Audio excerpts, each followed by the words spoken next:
उत्तर प्रदेश में ओबीसी यानी अन्य पिछड़ा वर्ग के लोगों को आरक्षण देते हुए स्थानीय निकाय के चुनावों की राज्य सरकार के मंशा पर फिलहाल ग्रहण लगता हुआ नजर आ रहा है, क्योंकि उत्तर प्रदेश में स्थानीय निकायों के चुनाव वो भी ओबीसी आरक्षण के साथ जनवरी में कराने की योजना थी, जिस पर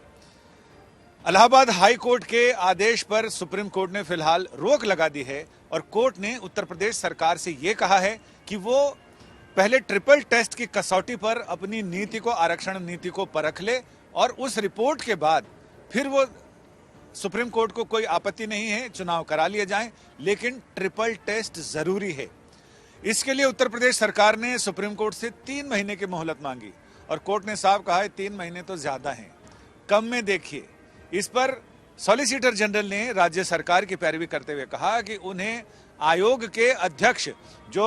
इलाहाबाद हाई कोर्ट के रिटायर्ड जस्टिस हैं, उनसे पूछना पड़ेगा, उनसे यह पता करना पड़ेगा कि वो कम से कम समय में, कितने समय में सर्वेक्षण की रिपोर्ट दे सकते हैं। फिलहाल राज्य सरकार का यह भी दावा था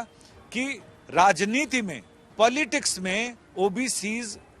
कितनी स्थिति है, क्या स्थिति है, उस पर उन्होंने जरूर अध्ययन कराया है और उसके आधार पर वो रिजर्वेशन देना चाहते हैं। फिलहाल सुप्रीम कोर्ट ने यह साफ कर दिया है कि जितनी जल्दी वो अपने आयोग के अध्यक्ष से रिपोर्ट लेकर आ जाते हैं, उस पर फिर आगे सुनवाई होगी। लेकिन ये तो तय है कि जनवरी में अब उत्तर प्रदेश में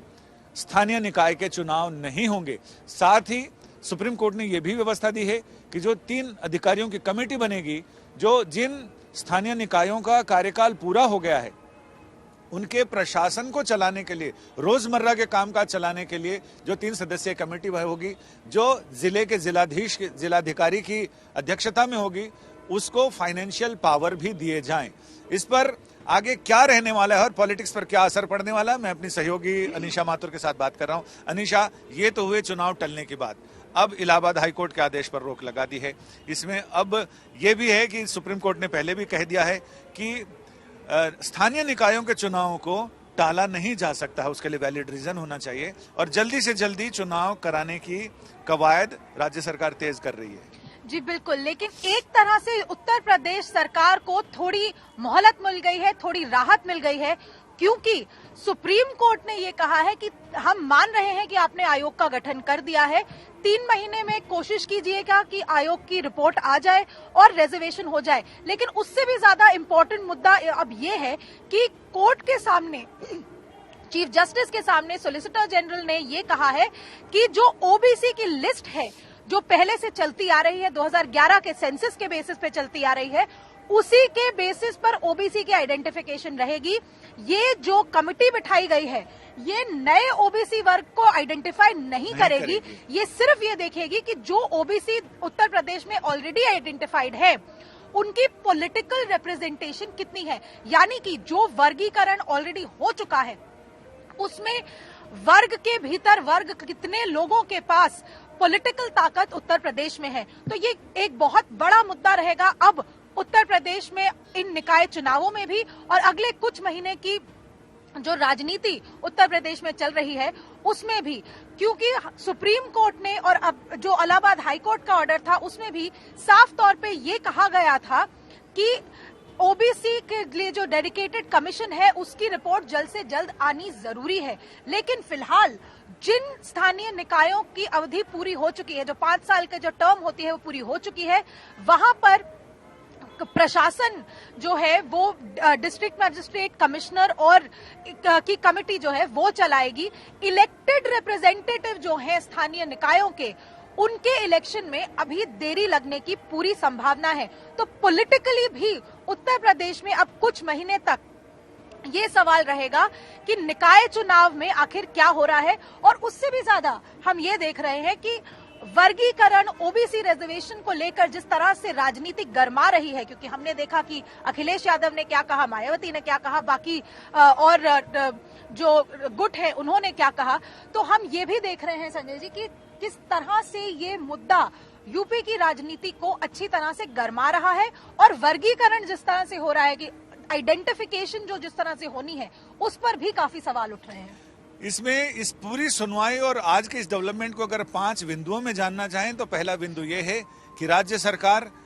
आयोग के अध्यक्ष से पूछेगी कि 3 महीने से भी कम समय में कितने समय में रिपोर्ट दी जा सकती है। दूसरा ये भी चीज साफ हुई कि कोई नया वर्ग अन्य पिछड़े वर्गों में शामिल नहीं होगा। तीसरा ये कि 2011 के सेंसस के आधार पर इनको आरक्षण दिया जा रहा है। चौथा ये कि सरकार आर्थिक, शैक्षिक और सामाजिक रूप से जो पिछड़ा वर्ग है, जो पहले से वर्गीकृत है, पहले से सूचीबद्ध है, अनुसूचित है, उनमें सिर्फ ये पहलू देखेंगे कि वो राजनीतिक रूप से उनका पिछड़ापन कितना है, कैसा है और उनको कैसे आरक्षण देकर उसकी भरपाई की जा सकती है। यानी कुल मिलाकर ये 5 बिंदु आपके समझ में आ गए हैं। और ये भी आप समझ लीजिए कि फिलहाल अगले मार्च अप्रैल तक लग रहा है कि उत्तर प्रदेश स्थानीय निकायों के चुनाव तो शायद दूर ही रहेंगे। ये चुनाव टले जरूर हैं लेकिन होंगे जरूर। सुप्रीम कोर्ट ने साफ कहा है, बिना वाजिब कारण के आप स्थानीय निकायों के चुनाव नहीं रोक सकते हैं, रोके नहीं रख सकते हैं। सिर्फ इस वजह से नहीं कि जो पार्टी सत्ता में है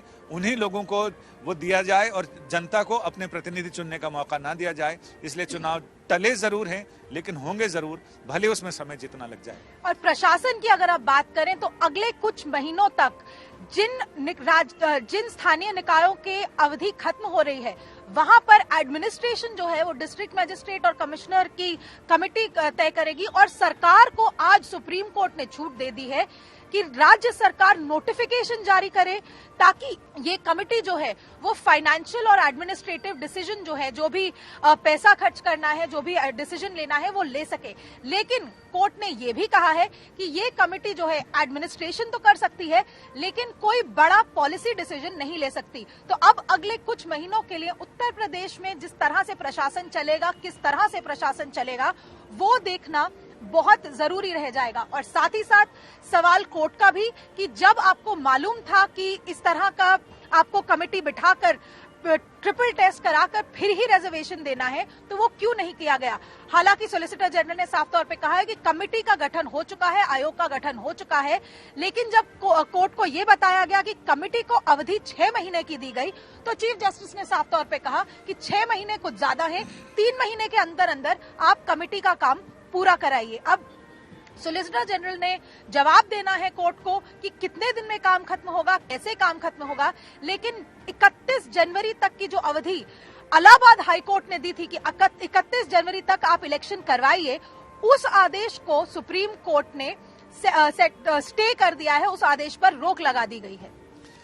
यानी अब चलते चलते ये बता दें कि ट्रिपल टेस्ट ये होता है कि आप जिस वर्ग को आरक्षण देना चाहते हैं समाज में उसकी भागीदारी कितनी है, इसके साथ ही जहां आप आरक्षण देना चाहते हैं वहां पर इनकी भागीदारी कितनी है, इसमें इनको आरक्षण देकर बाकी वर्गों के बराबर लाने के लिए कितने प्रतिशत आरक्षण देने की जरूरत है। और तीसरा ये कि इन सारी चीजों को परखने के लिए आपने कौन सी सर्वेक्षण कमेटी या आयोग बनाया है, ये ट्रिपल टेस्ट है जिस पर ये सारी चीजें निर्भर करती हैं। अब उत्तर प्रदेश सरकार को भी इन ट्रिपल टेस्ट की कसौटियों से गुजरना पड़ेगा, उसके बाद ही आरक्षण के साथ चुनाव हो सकते हैं स्थानीय निकायों के। कैमरामैन अशोक भनोट और अनिशा माथुर के साथ संजय शर्मा,